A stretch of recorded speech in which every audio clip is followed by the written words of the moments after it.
Good evening, everyone. We've got some more people coming in, so we're going to let everyone have a chance to come in the room.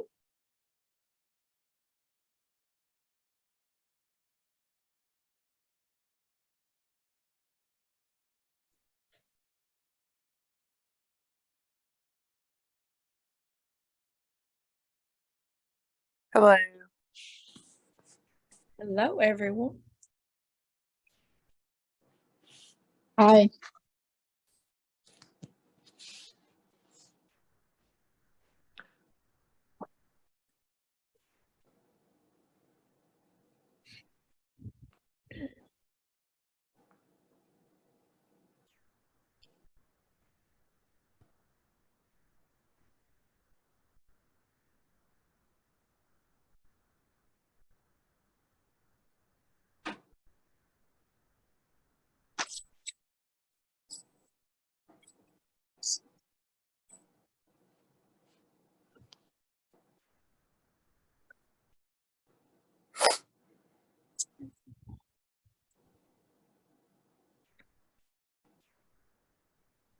We have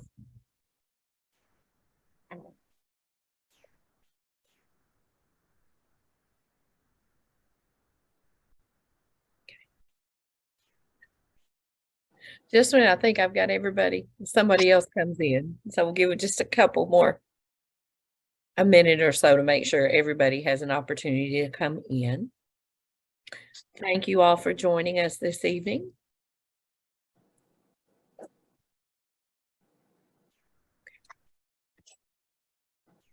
So I'll go ahead, Joe. Good evening. First, thank you all for joining us this evening. I am Lisa Morgan, a kindergarten teacher and the current president of the Georgia Association of Educators.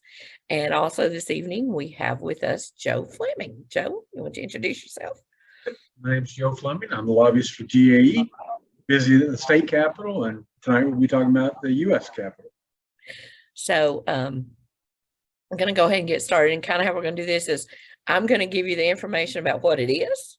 And then Joe's going to talk with us about what we can do with this issue. So I'm going to share my screen. And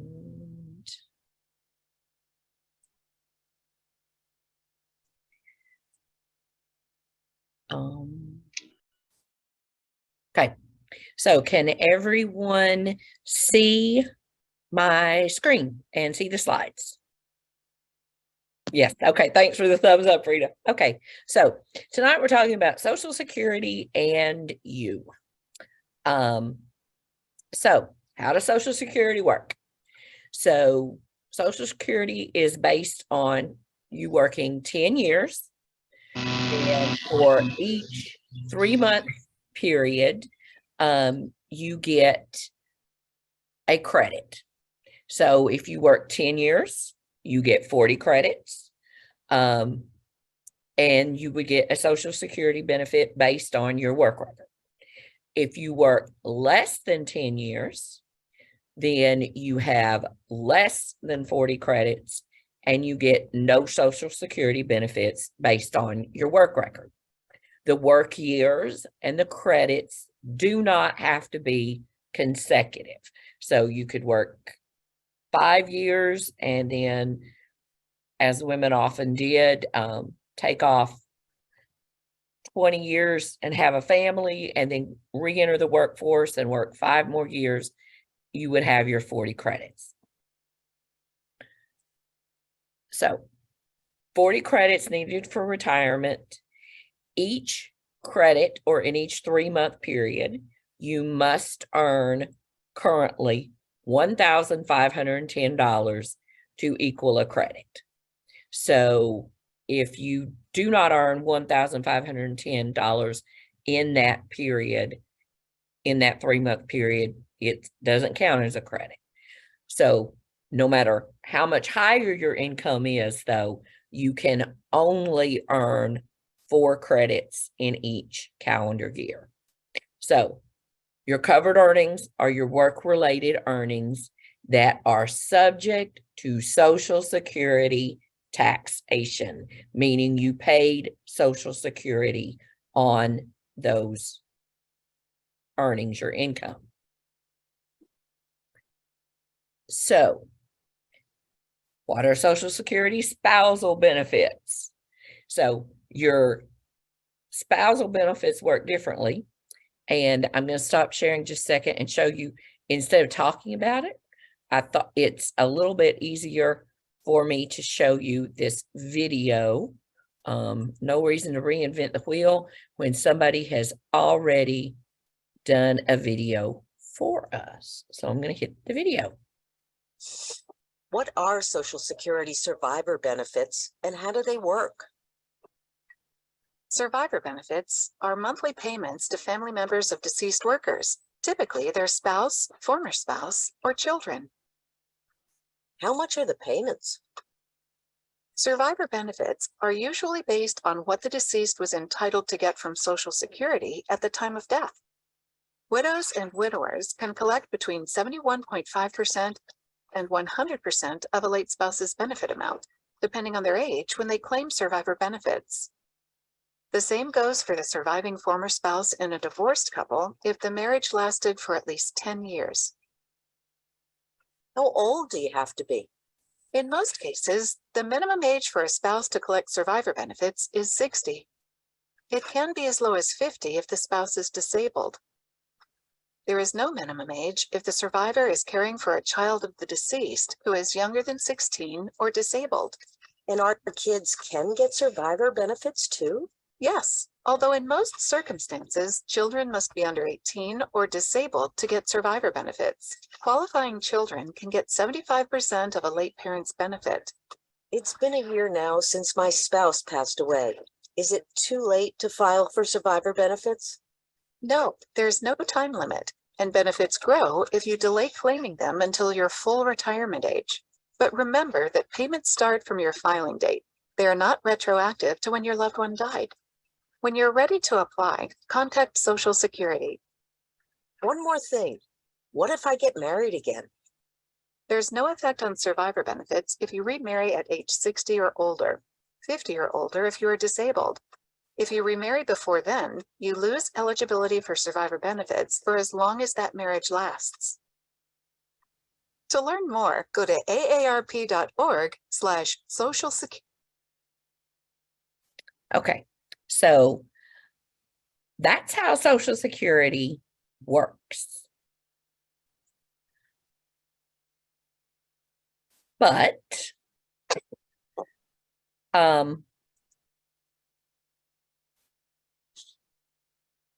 you all may have heard, shoot, sorry, I clicked in the wrong place. Let me click here. But I know everyone, I hope everyone has heard, yeah, there's an issue if we work and teach in Georgia with Social Security. And these are federal laws. And that is the government pension offset and the windfall elimination provision. So we always say them GPO WEP in alphabetical order, but we're going to go in reverse alphabetical order tonight, because as I went from the beginning talking about your earned benefits and how you earn benefits, that is what is impacted by the windfall elimination provision. The government pension offset impacts spousal or survival benefits. Okay, these are both federal laws. And it's not just Georgia. So if you look at the map on the left, the red states on this map are the states where none of the teachers are covered by Social Security. And so they are all impacted by the windfall elimination provision. The dark blue states, which includes Georgia, are those states where some educators, teachers, and ESPs are covered. So if you look to the right, we have a map of Georgia, And the yellow counties and then the city districts that I have listed do not pay Social Security. So you can find your county where you work on the map. And if you work in a city district, the listed districts do not pay. So if you are in a city district, I'll use Beaufort City as an example. Beaufort City is not on this list, so they do pay Social Security. These are the districts that do not. And as you can see, it's throughout our state that we have districts that do not pay Social Security. Okay. So first we're going to do, and so districts not paying Social Security, scroll back up just a second, impacts, if you're in one of those districts, you can be impacted by one or both of these laws, the government pension offset and windfall elimination provision. For the windfall elimination provision, if any part of your, when they say pension here, they're just specifically saying Social Security. So if any part of your earned Social Security is based on work not covered by Social Security, you may be, if any part of your pension is based by work not covered by Social Security, you may be affected by the windfall elimination provision. So here they're talking about our TRS or PSCRS, and it's work not covered by Social Security. So we can be affected by the windfall elimination provision and have a reduction in our Social Security benefits. And that is both retirement benefits or if you should happen to ever need disability benefits. There are 1.9 million people in the US who are impacted by this law and 56,000 people in Georgia. It's not just educators. Firefighters, police officers, and other public sector jobs are included in this law, which was passed in 1983. And it reduces your Social Security retirement or disability benefits by up to 1/2.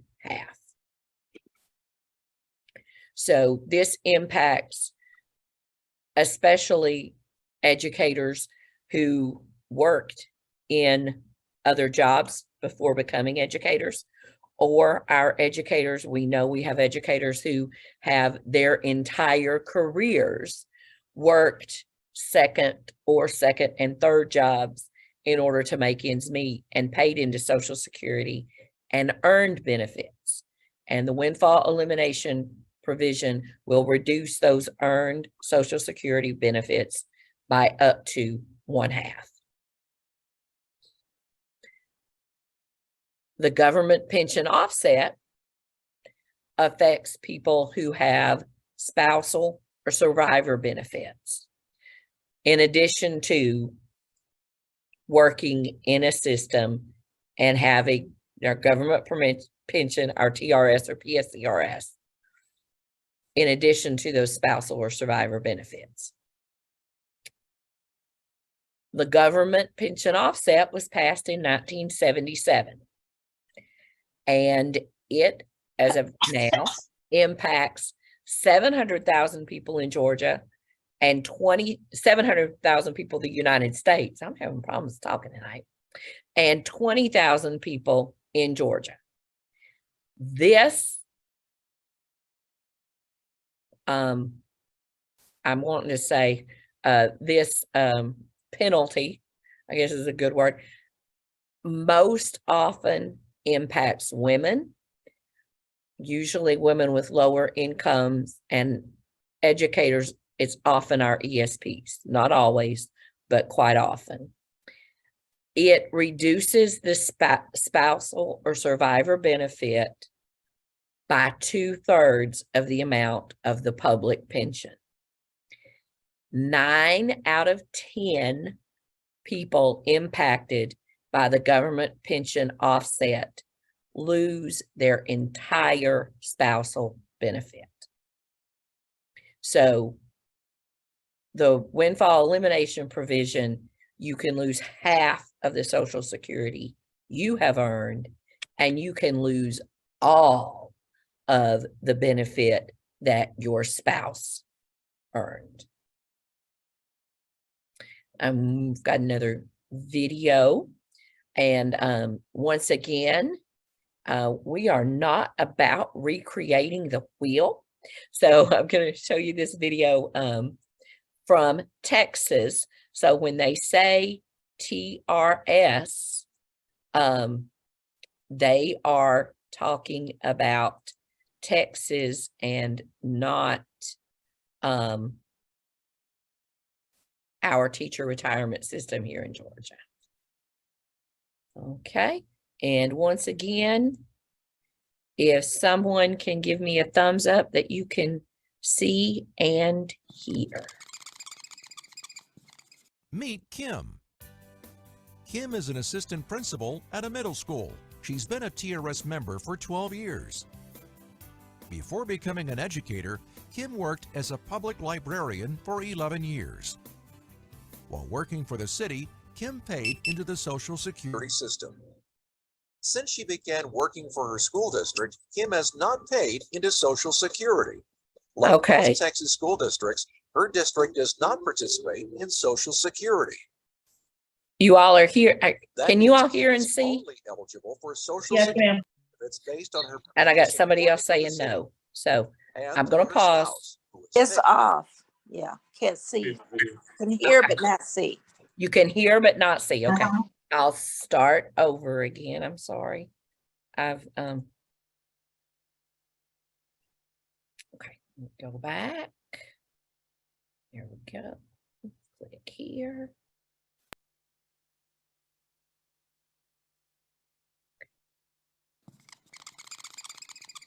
This time we good? Meet Kim. Kim is an assistant principal at a Yes. middle school. Okay. She's been a TRS member for 12 years. Before becoming an educator, Kim worked as a public librarian for 11 years. While working for the city, Kim paid into the Social Security system. Since she began working for her school district, Kim has not paid into Social Security. Like most Texas school districts, her district does not participate in Social Security. That means Kim is only eligible for Social Security benefits based on her previous employment with the city and through her spouse, who has paid into Social Security for his entire career. Kim is currently reading up on 2 Social Security provisions that could reduce or even eliminate her Social Security benefits. The Windfall Elimination Provision, also known as WEP or WEP, and the Government Pension Offset, or GPO. Because Kim will receive a TRS pension for employment in which she did not pay Social Security taxes, the Social Security benefits she earned from her previous employment could be reduced by the WEP, but not totally eliminated. The amount of the reduction depends on the amount of her earnings and the number of years she paid Social Security taxes. The GPO, however, could offset or even eliminate Kim's spousal benefits if she retires from her current employer. The GPO will reduce her spousal Social Security benefits by 2/3 of her TRS pension. If 2/3 of Kim's TRS pension exceeds the amount of her spousal benefits from Social Security, she will not receive a spouse or widow's Social Security benefit. If you or your spouse has paid into the Social Security system, contact a Social Security representative to determine if the WEP or GPO apply to you. Ask if there are any exceptions to the GPO that could eliminate the offset to your spousal benefits. Be prepared to balance out the potential effects of these provisions with personal savings when you retire.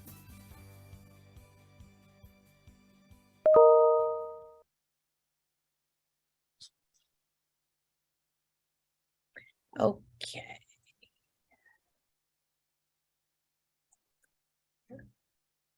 Right. So, going back where we are. So I'm just going to go back real quick, just because this is the important thing for everybody to remember. The windfall elimination provision impacts the Social Security you earned from work you did not in your school system. And those benefits can be reduced by 1/2. The government pension offset impacts the benefits you receive from your spousal or survivor benefits. And that reduces those benefits by 2/3 of your government, i.e. TRS or PSERS pension, and that can eliminate your spousal or survival benefits. So these, as we said earlier, these are both federal laws. And so I'm going to just kind of tell you what GAE has been doing, and then I'm going to let Joe talk about what we're going to be doing next. So you see, got a nice picture here of us in the office. Senator Warnock's staff member came to GAE to speak with us about this. But as Joe's about to tell us, that was in 2022, and we have a new Congress now. So everything we did to lobby up until January 3rd of 2023, it's completely new, and we have to start all over again to change this. The first thing I want to ask everybody that's here tonight, yeah, Melita, it's that, please share with your colleagues, and we will send you the slides from the PowerPoint. I'll send you a PDF. It's got the links to the 2 videos. I want you to share with your colleagues. I spoke with a member last week who called concerned. She's getting ready to retire, and she was concerned about what's going to happen to my TRS when I retire. And when I started talking to her about, well, I can't advise you about TRS. You need to talk to TRS. But what county do you work in? And have you always worked in that county? And this member said, well, I work in Paulding. And I said, well, you're good because you pay Social Security in Paulding. And she said, but I worked in Fulton for 15 years before that. It's like, well, when we look at the map, you worked in Fulton for 15 years. You weren't paying Social Security those 15 years in Fulton. You are going to be impacted. And she had no idea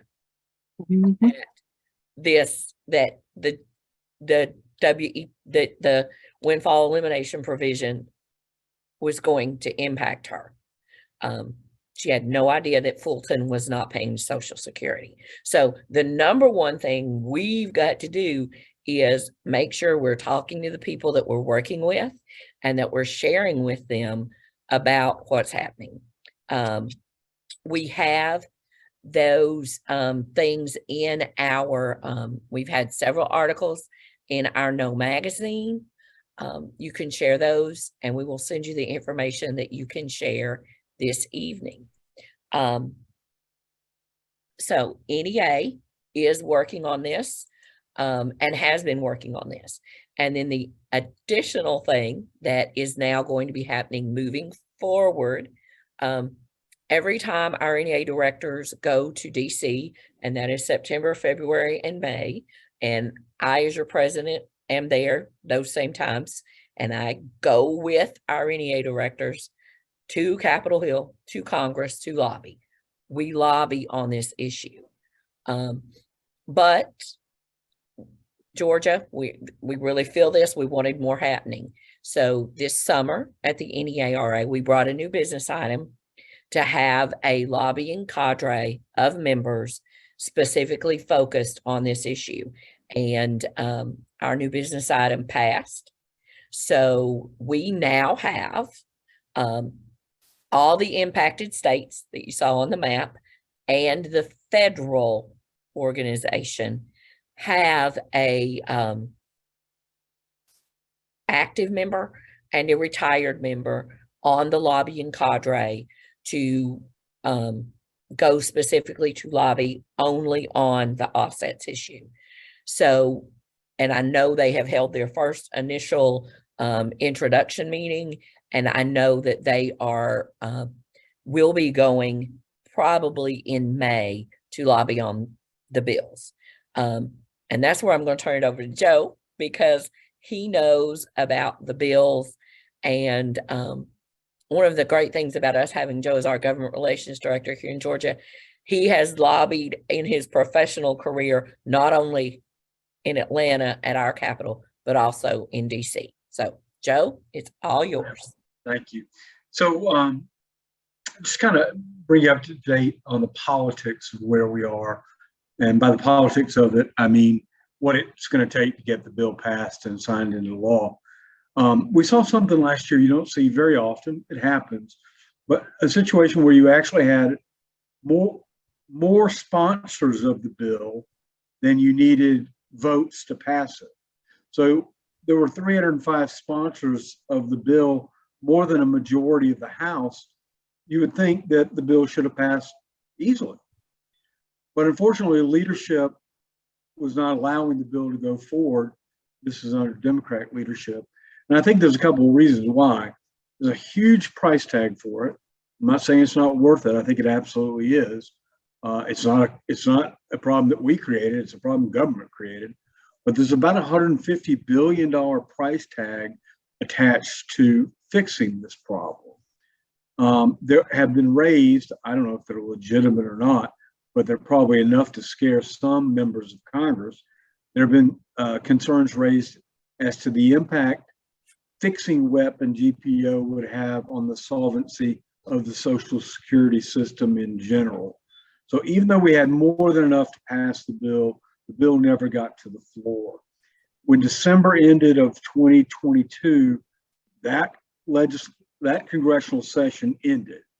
And just like we did in Georgia in January, we began the first year of a 2-year session. And when you begin the first of the 2-year session, none of the prior bills carry over. So any piece of legislation that a member wants to have considered in this new session, they've got to start all over again. They've got to redraft it if necessary, update it, get sponsors again. So they had 305, now they start at 0. Last year, we in Georgia, I think probably did as well as any state in the nation in getting members of the Georgia congressional delegation. And when I say congressional, I mean our U.S. senators and U.S. House members. We had some of the most conservative members in Congress and some of the most liberal members in Congress both signed on to the bill. We had Jody Hice from Athens, extremely conservative. We had Nikema Williams in Atlanta, for example. So we have a new bill this year. Interestingly enough, it's the same bill number as it was last year, and that's HR 82. In the chat, I'm putting a copy or a link rather to the bill for if you actually want to see it and read it. One of the things you can do on the U.S. Congress website is you can anonymously, except for your email address, track bills that you're interested in. So you can actually create a tracker that anytime there's activity on this bill, you'll get a notice about it. So it's, again, HR 82. It's basically the same bill as last time. It's being offered by a Republican for Louisiana. We already have 2 members from the state of Georgia signed on to it. If I recall, that's Nikema Williams and Hank Johnson. But you can see when you go to that page, you can actually scroll down, hit co-sponsors, and you can scroll through the sponsors of the bill. There's even a filter so you can sort alphabetically by state. And when I do that, yeah. Oh, I'm sorry. It's not Hank Johnson. It's Sanford Bishop. So we have two sponsors from Georgia, Nikema Williams and Sanford Bishop. We did have a number of sponsors last year that we're going to be reaching out to sponsor the new bill this year. Hank Johnson did sponsor it last year. Lucy McBath sponsored it. Austin Scott, a Republican from Middle Georgia, sponsored it. Rick Allen, David Scott were all sponsors again. And of course, we want everyone who sponsored the bill last time to be on board this time. Last year also, there was a Senate companion bill. In other words, kind of a twin bill in the Senate. Senator Raphael Warnock was a sponsor of that. I think by the end of the year, we were very, very close to getting John Ossoff to sign on that bill. But I haven't seen an introduction of a Senate version yet this year. But when we do, we'll be working our two U.S. senators to get signed on to that. I've spoken with GAE Retired, who often plays the lead on this, along with our NEA directors. We're going to be coordinating a letter writing campaign in addition to the visits in Washington, D.C., urging members to sign on to this. It's kind of interesting also, excuse me, I'm losing my voice today. A lot of times when bills get moving and get momentum, it's because there's kind of like an echo chamber. Suddenly everybody seems to be talking about this issue and it raises its profile. And I know through our work on the public school employees retirement system, PSERS, which is the retirement system for our ESP members, that we've gotten the attention of the former chairman of the retirement committee in the Georgia Senate, Randy Robertson, who's not only shocked that the average benefit for a member under PSERS is $290. I think he was doubly shocked to know that there were school systems who don't participate in Social Security, and that $290 was not going to be supplemented with Social Security or any other pension. So he doesn't have a vote on it. It's not really a state issue, but talking about it, and he works in retirement circles, even though he's the past chairman, helps build awareness for this. So we're still in a process where we're trying to get our own members and the public aware of it. Of course, as Lisa pointed out, it's not just educators. It's a lot of public servant, policemen, firefighters, and working together in a coalition. I think we can make some real progress this year. I've not heard, of course, last year we were under a Democrat-controlled House with Nancy Pelosi as Speaker. I've not heard the new Republican House leader, McCarty, say whether he plans to support this bill or not. And I should have looked it up. I didn't see if he was a sponsor last year. I don't think he was, but it is an issue that has a lot of support on both sides of the aisle. So stay tuned. There'll be an call to action soon to contact your congressperson. It'll be the same 2-click process that we use on all of our grassroots activities. There'll be a sample letter. We encourage you to tailor it to your own personal situation. You don't even have to know who your member of Congress is. The computer will figure that out. And the final version of the letter you prepare or edit will go directly to your congressman and to the 2 senators from Georgia. And then we'll do visits in Washington, D.C. around Easter time. We'll take a look and see where we are. We may end up having to do some in-district congressional visits as well when members are back at home. And that's a good time for us to get our grassroots membership in direct contact with their elected representatives. Happy to take any questions. Yeah, we've got some questions, Joe, and I was looking, I do not see, you were saying Speaker McCarthy. I do not see him on the list of sponsors.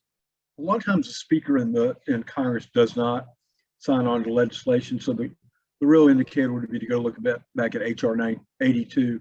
The previous last year, yeah. Yeah. But I do know there were members of the Republican Minority Leadership Caucus that were supporting it. So okay. It's a huge issue. It costs our members dearly.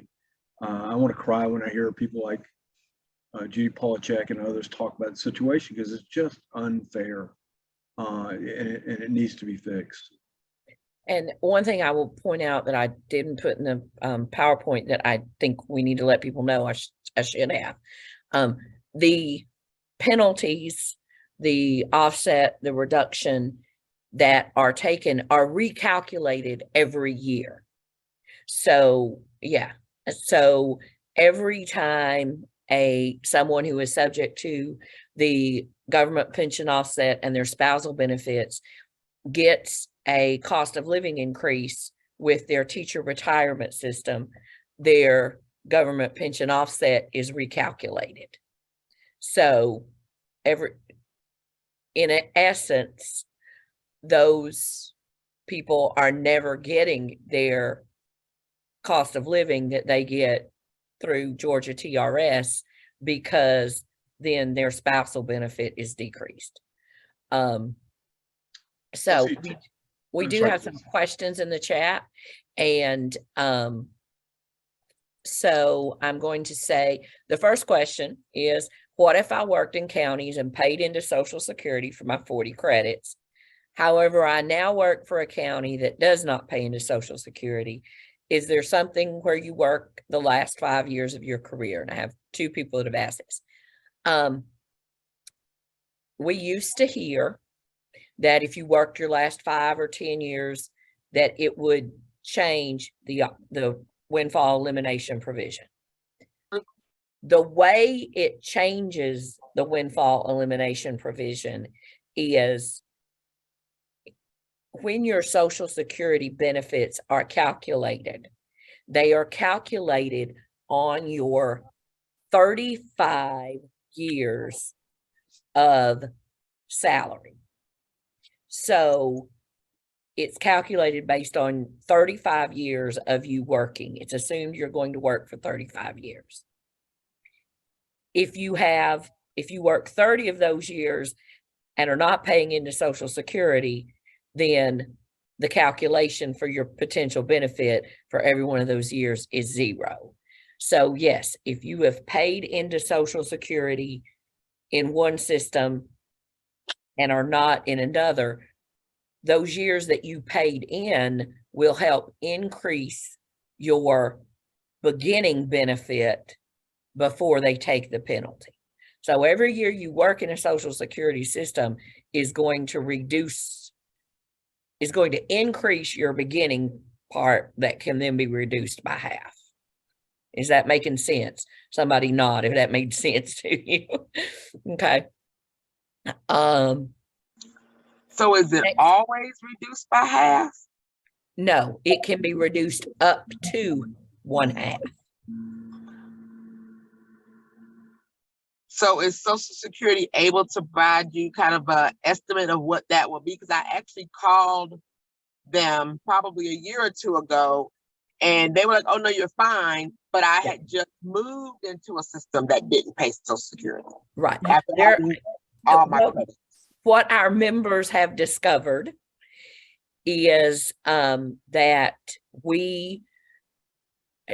Social Security, a lot of the people that are working there are not really informed on these issues.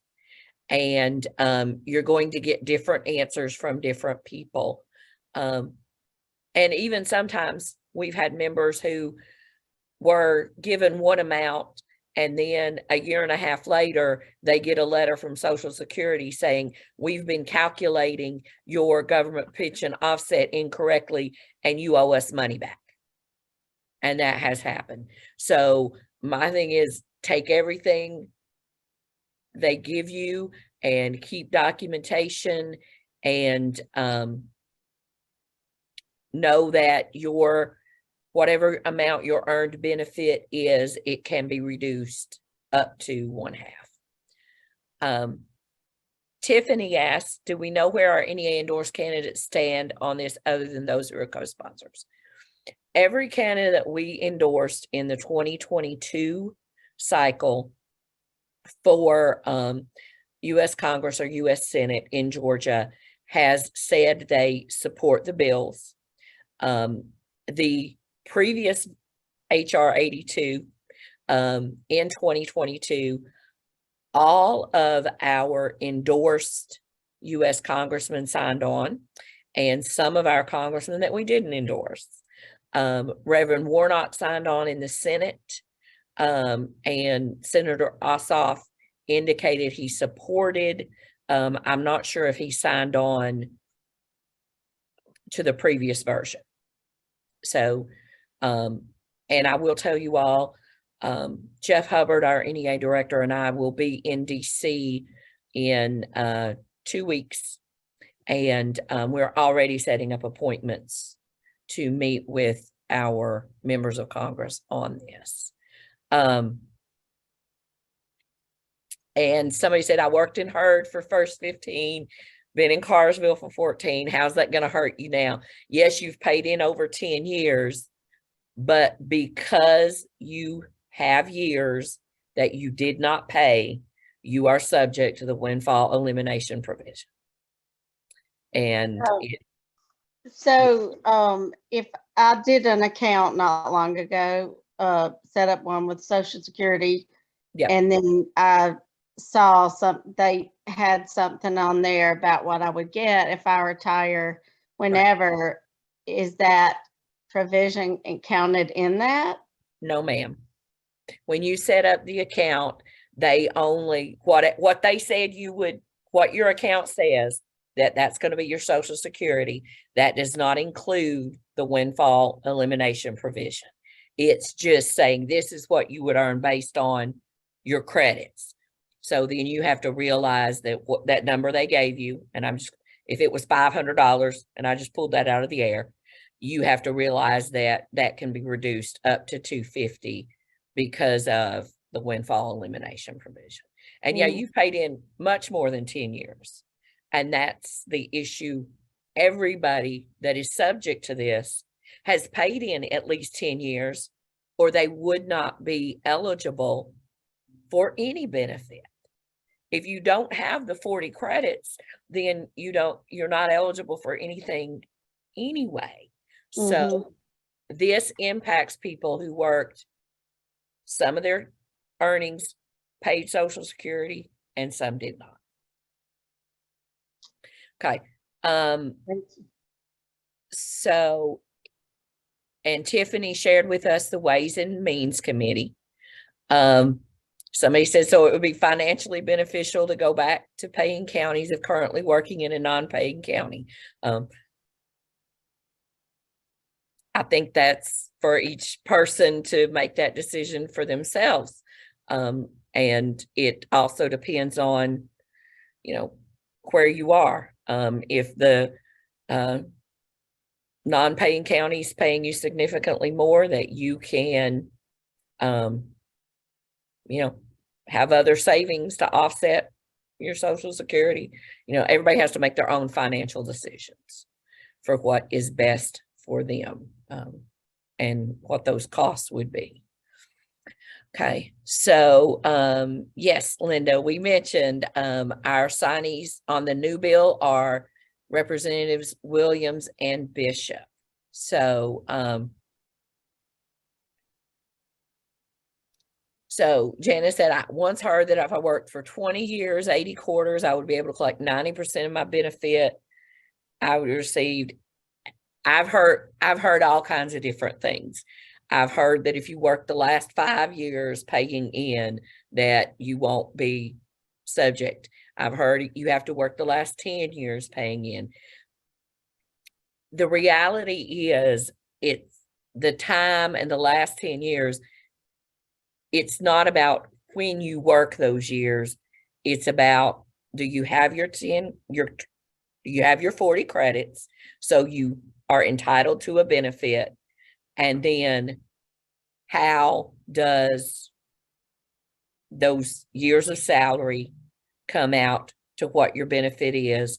And then how is it going to be reduced based on the years you did not work, paying into social, but work in a system paying Social Security?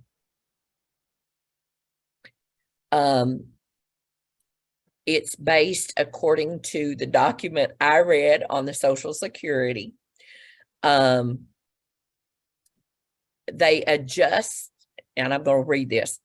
They adjust or index your actual earnings by calculate by calculating the 35 years in which you earned the most. So the 35 years that you earned the most. And there's a formula for these earnings that gives you your base benefit. And then after you get that base benefit, that's when they apply the penalties. So, yes, somebody who has never worked and is not entitled to Social Security on their own work will not be subject to the windfall elimination provision because they're not there, but they will be on their government pension offset. And the government pension offset is the one that you can lose the entire benefit based on your teacher retirement pension, which is normally who that happens to. And like I said earlier, it's recalculated every year. So, any other questions? So when you mentioned the 35 years, is that 35 years of total work? 35 years where Social Security benefits were, Social Security was paid into? It's 30, they index your salary based on 35 years of work. So for example, I currently have 12, if they were doing this tomorrow, I would have 12 years of work that I paid into Social Security. And then I would have 23 years of zeros because I have been in DeKalb 23 years not paying Social Security. So that tells you how my earned benefits are gonna. They're gonna be upside down. Yes, yes, yes. Pretty quickly. Okay, thank you. Pretty quickly. And I read that directly from the Social Security site, how they figure your base benefit, but that base benefit does not include any penalties or offsets. Lisa, how close are we getting to having this? How close are we getting having eliminated? How close are we to having eliminated? Okay, Joe, I think you can kind of, one of the things we took out of this presentation when we were doing it before, last year we had a majority of the U.S. House signed on as sponsors, saying they sponsoring this, they're willing to vote for this. But it never came to the floor. So, and you know, I can go back and share with you all the map, but it's 2 million people in the country. And so it's California's in with us. One group of people that I'm going to encourage all of us, and Joe, when we're talking about this, our educators who educate and work through the Department of Defense and educate students in military families, believe it or not, they are impacted by the GPO and WEP, and they are federal workers. And when the president of the Federal Education Association came to me this summer and said, Lisa, this says affiliates, you mean for, it said impacted states. He's like, you mean affiliates, right? You want us included. And when he told me that, I didn't know that. I was shocked to learn that educators who are educating the children of our military are impacted by this. So, and I think that's something that some people that may not be willing to sign on at the beginning. I think that's something we need to make sure they understand, that this is educators across the country. So I just saw somebody stick a question in the chat, and Right, thank you, Ms. no, Richards. I have not been able to find anything written in black and white about paying into Social Security your last 5 years impacting the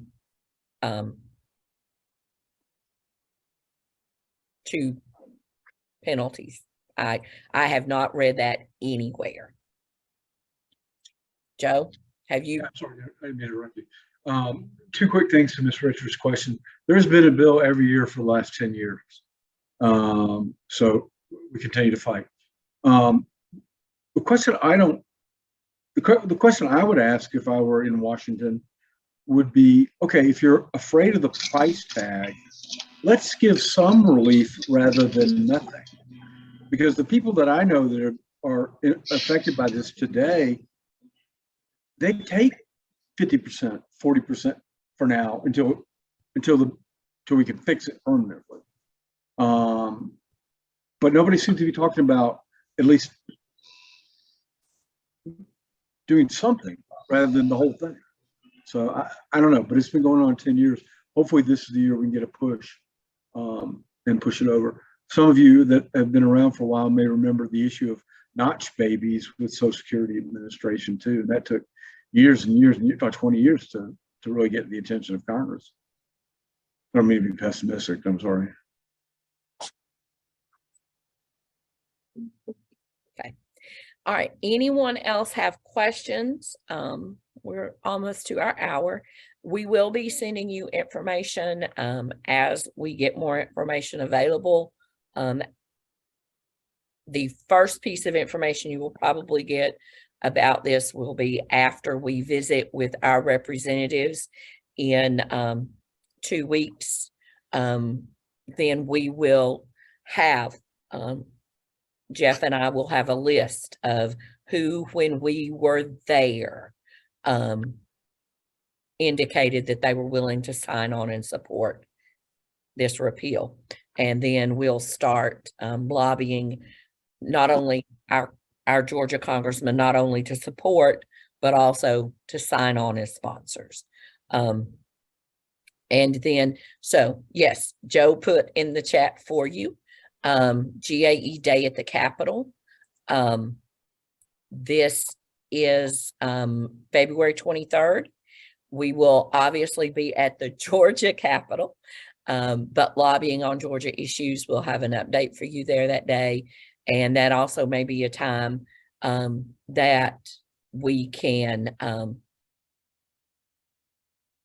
do some emails to our congressman, or I just had an idea, Joe, you know, when we have everybody there, we might do a short, quick video with some of our members and say, hey, this is impacting me, this is impacting my retirement, and have some testimonials for our congresspeople about this. So we would ask you to come today at the Capitol. If you've read your legislative alert today, then there are several things there that are going to be very important when we get there. And then the other thing I am going to really quickly, is there anyone here who did not receive their legislative update today? Joe, we sent it out at 4:56 p.m. So if you did not receive it, I'm going to put my email in the chat. Send me an email and say I did not receive my legislative update, because we now have a link that I can send you to get you signed back up, which is something I have wanted to be able to send you really quick. So, any further questions? Okay, Rita, made myself a note. I'll send you one. The link. Okay, if we don't have any other questions, I will once again thank you all for joining us this evening. This is something that is very important to our members, and we want to keep our members updated about. If again, I'm going to ask you to share with your colleagues, not tomorrow, because we'll have to get it uploaded and processed, but in the next few days, I will send you a copy of the video on my stumbling to this evening and a copy of the PowerPoint presentation and a link so that you can share with your colleagues, your friends, your family members, how this is impacting everybody. So once again, thank you all for being with us.